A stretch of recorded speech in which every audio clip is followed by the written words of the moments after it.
Today we're talking about toilets. Hey guys, how's it going? Happy International Women's Day. The introduction of the toilet has nothing to do with Women's Day. It's just coincidental that this topic is the one I'm choosing for today. But I say it because my wife is expecting me to cook dinner tonight, and so I want to make a quick video before I have to go buy ingredients and humiliate myself by trying to cook her something that I know she won't like because I'm a horrible cook. Anyways, Winston, SerpentZA, made a video a few days ago, and I think that there definitely needs some nuance added to the topic of discussion. He made a video about toilets. I think you can tell a lot about a society by the toilets. I know that sounds weird, but this really gives you a no-nonsense look at Chinese society. And then he went on to say that you can judge a society by the state of their toilets. Because public toilets are the great equalizer. We're not dealing with super rich people with their fancy apartments and fancy hotels.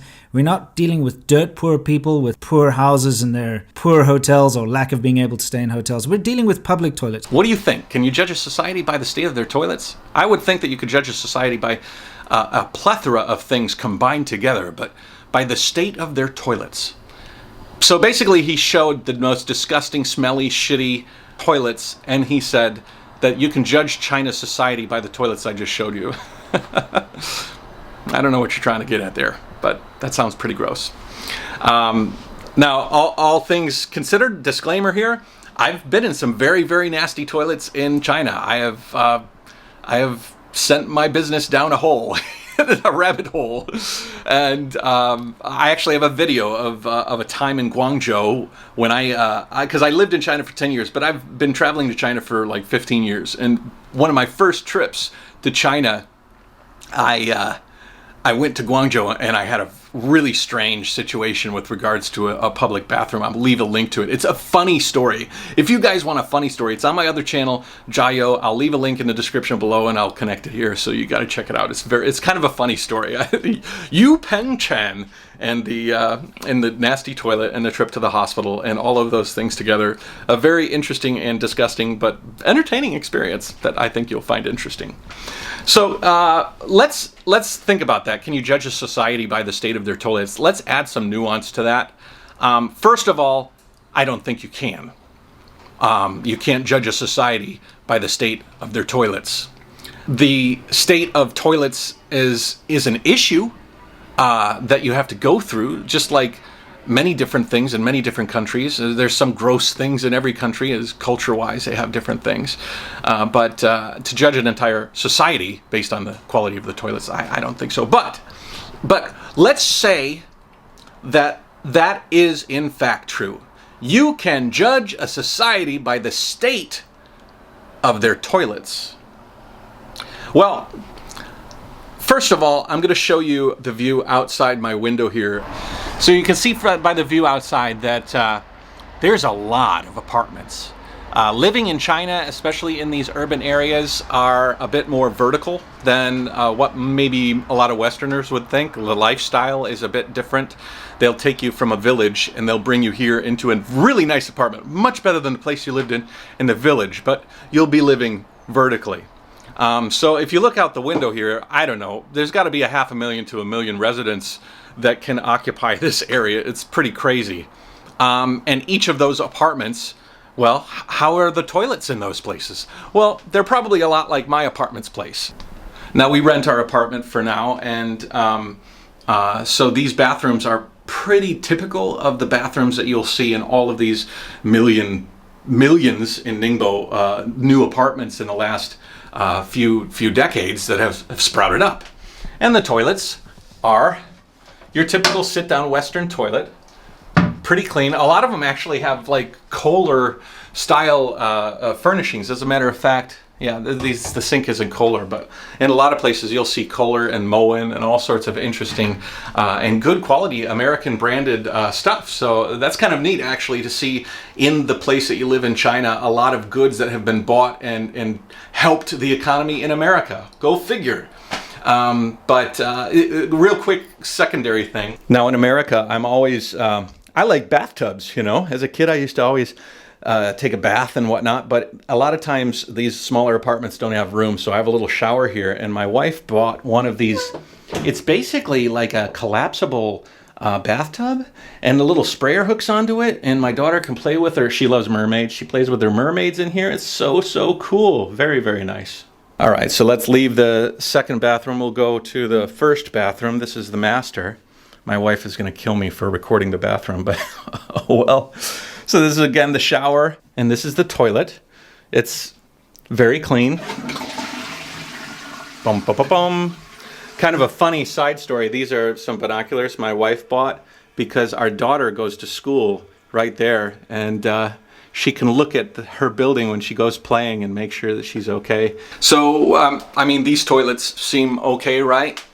I mean, if you're going to judge a society by the state of their toilets, and as a society, the toilets have improved considerably, and they've added many new toilets to the country. And for every toilet that you see built, there's probably a toilet that has been discarded or replaced that was one of those nasty types. As a matter of fact, if you go out on my balcony, we're on the 19th floor, I'll give you a little tour of what's growing here in Ningbo.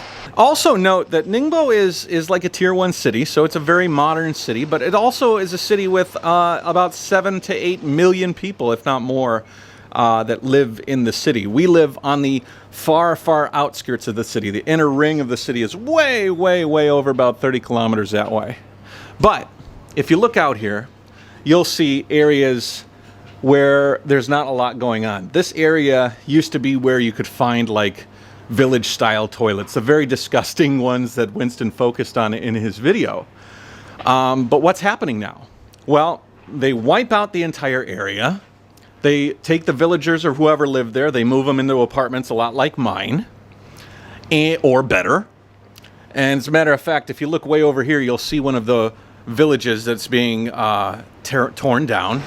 So these people in this village here will be relocated to somewhere better. They've negotiated it, so, you know, if you're happy with the negotiation, they'll be pretty happy. Most of the time, a lot of these people see a windfall when they're moved to another place.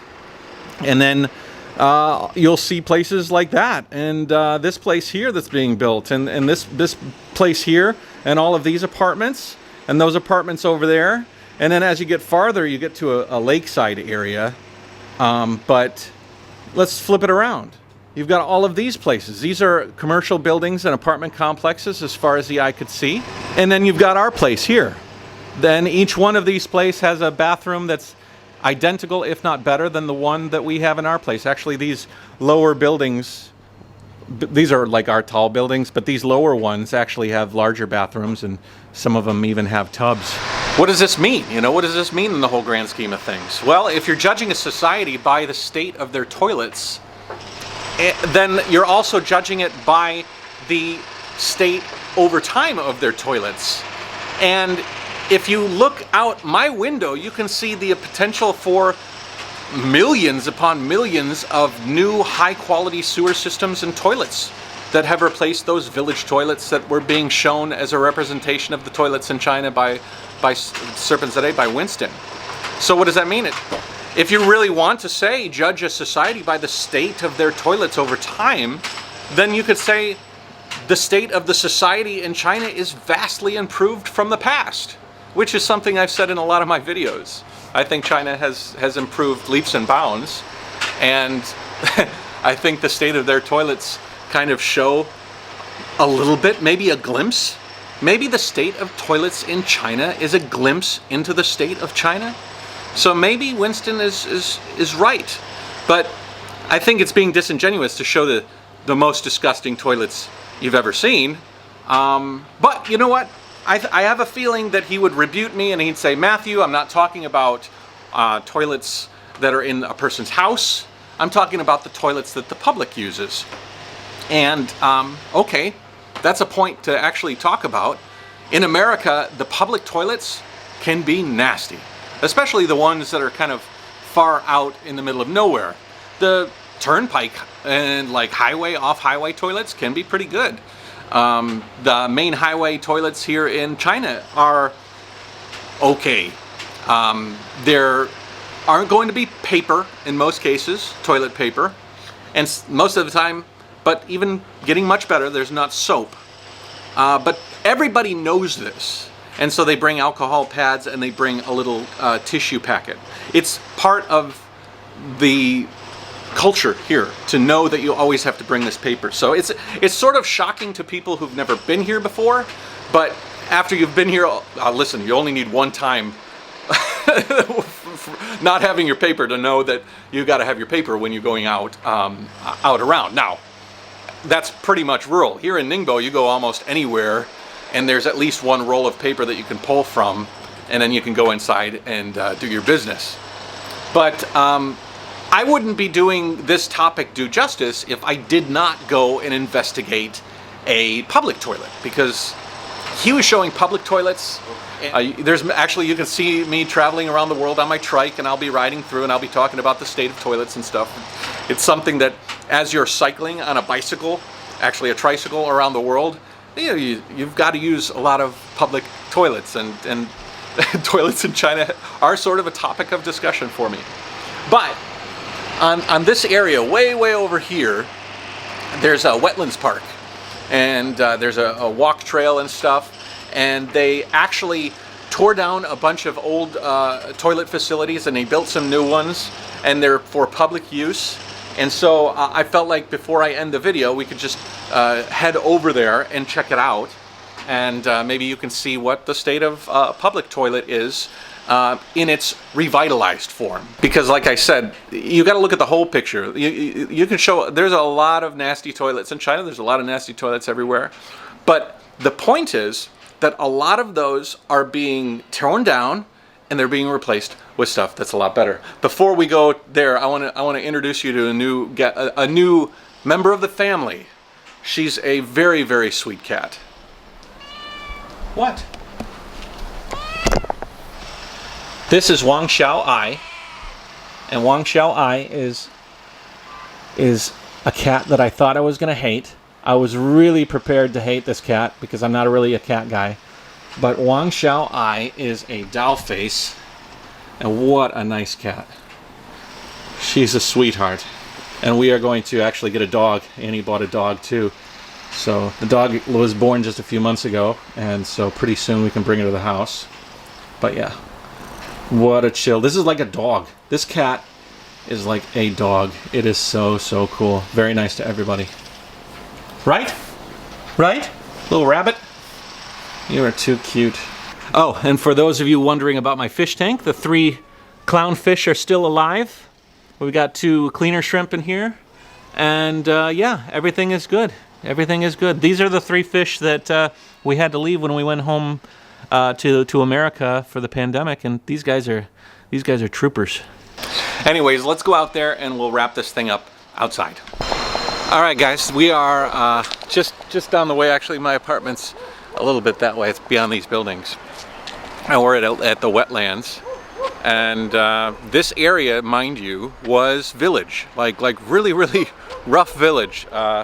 I mean, I'm not saying rough, but it was a typical old Chinese village, and all of the people were relocated probably to apartments like these, and then these areas were turned into public spaces for like parks and stuff.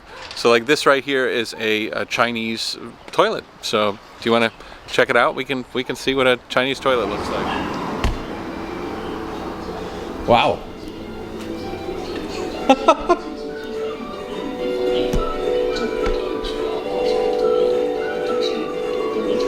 See, it even has English here. Reuse classifications is teaching you about recycling. Wash your hands, get your temperature checked. Hello, yeah. Wear your mask. What to recycle? Hazardous waste. Then we have a blow dryer. We have a sink, motion powered. Do not waste water. You got a beautiful tree here. Very nice, very nice. Hello. We got a lower one for the kids. Xiaohai, okay. And then here, I don't want to invade anybody's privacy, but they're motion operated. Green, those are all open. We have one for like a normal Western, and then 2 squat toilets. Bye-bye. Now that's a bathroom. That's crazy. You know, I wasn't expecting the bathroom to be that good. I was expecting it to be my typical, like, I haven't been to that. All right. I have to be fair, okay? I have to be fair. Most public toilets are not like that. Most public toilets are not like that. That one's a very, very nice public toilet. So I don't want to be the opposite side and say that every toilet in China is like that, and so therefore you have to judge Chinese society by the quality of those toilets. Because in that case, where's the spaceship terminal? But that's so funny. Okay. So I guess this is the antithesis to the video that Winston showed, but the plan was to show you the toilets here because I had seen them as I walk around and stuff. I hadn't been in them. I just figured they were probably going to be pretty good quality. I didn't realize they were like the interior of NASA and very, very self-conscious and showing. Look at that toilet. I'm impressed. That's a very, very nice toilet. Anyways, most toilets in the public here in this area are clean. Lots of stalls, lots of places have paper to select from. You know what? There's a place near here that has a public toilet that's not super perfect, and it's in an area that I wanted to show you guys one more thing to kind of really put a tweak on maybe some other ways we can judge Chinese society. But if you want to judge Chinese society by the quality of their toilets, and you got to put that one on that list if that's your classification. But let's go to another area, okay? All right, this is a bit of an upscale complex for shopping and food and all sorts of stuff. As a matter of fact, I got a play center here for kids. That's pretty cool. And this place has a public bathroom that I think is pretty typical. It's not advanced like the last one that we saw, and it's right through that door.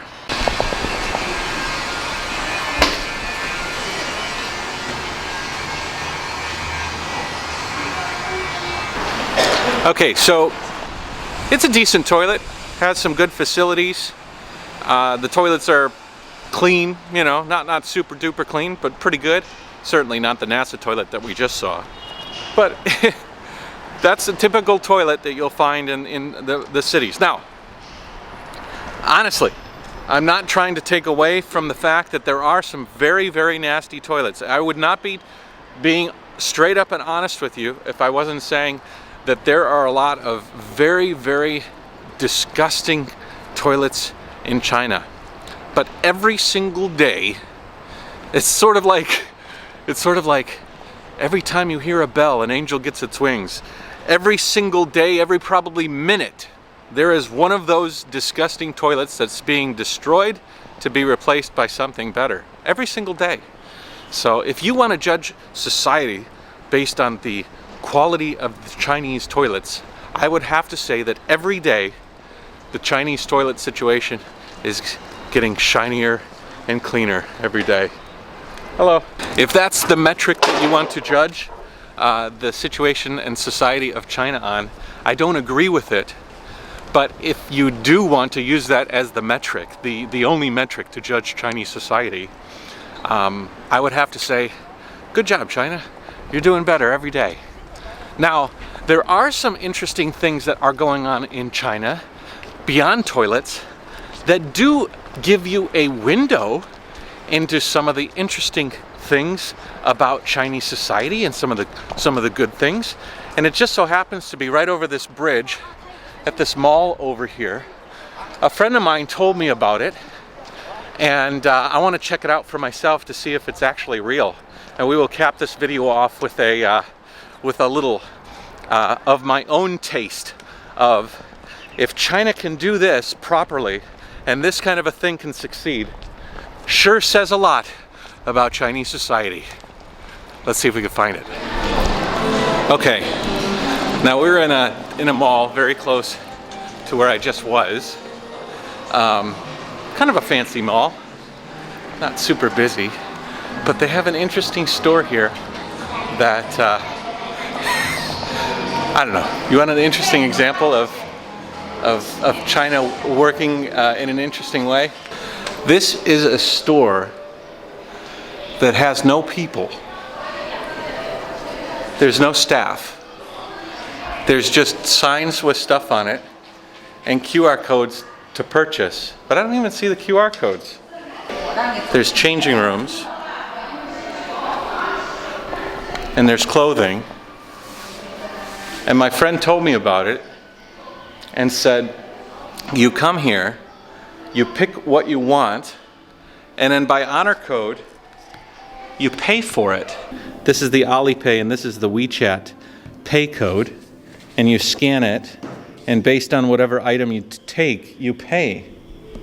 I mean, if you want an example of the societal level, the increasing level of society here in China, how about this? How about this? Not as a judgment, like all society is like this because of this place, but just an example. This mall in China has this store, 0 employees. They put all their clothing out on racks. They display the prices. They leave out the QR codes, and by honor code, they're selling products. They're selling jackets, they're selling all sorts of goods, shoes, all sorts of things. You just grab it, you pay with the QR code, and you're on your way. There's not even any security. I'm sure there's cameras outside of the store, like mall cameras, but not a single person in this store. All I'm trying to do is add a little nuance to that. I mean, if you want to judge the society by its state of toilets, I would have to say that China is doing a much improved job and improving every day, much like their society. So in a way, the original argument that you can judge a society by its toilets does sort of work in this circumstance, but I don't think it's an across-the-board thing. I think you got to look at a lot of segments of society to judge a society, not just on its toilets. But if you were to look at some specific factors that cater to things that happen in China, this store over here displays all of its goods, has 0 employees, puts a couple of QR codes that you can scan and pay on the honor code, and this place exists. I mean, that's kind of an interesting thing that, I mean, come on, that's pretty damn cool. Self-shopping, like to the nth degree. And as a matter of fact, in this mall, down below here, there's a grocery store that is completely self-pay. It's staffed though, it has staff, but you go ahead and you pick everything that you want and then you check it out at the end. But I think that's in the West too. I mean, you know, I'm not trying to say that there's no dirty toilets in China. I'm not trying to say that there are only clean toilets in China. I'm not trying to say anything other than the fact that every single day China is improving with regards to this factor. And so if you're going to judge, I don't think you should, but if you're going to judge the entirety of China's society on the fact that they have dirty toilets, I don't think that's needs a little nuance. Thanks guys, Jiao. I hope you enjoyed this little toilet tour. If you want to subscribe to social media, I got a few of those. Check out my Guangzhou toilet story. It is a doozy. It is funny. It's very funny. And other than that, everybody stay safe, be good, and we'll catch you in the next one. Add a little nuance to your life. China, your public bathrooms are disgusting, and I'm saying that in the nicest way possible. I've seen a couple that are okay, but still worse than pretty much everywhere else in the world that I've been to.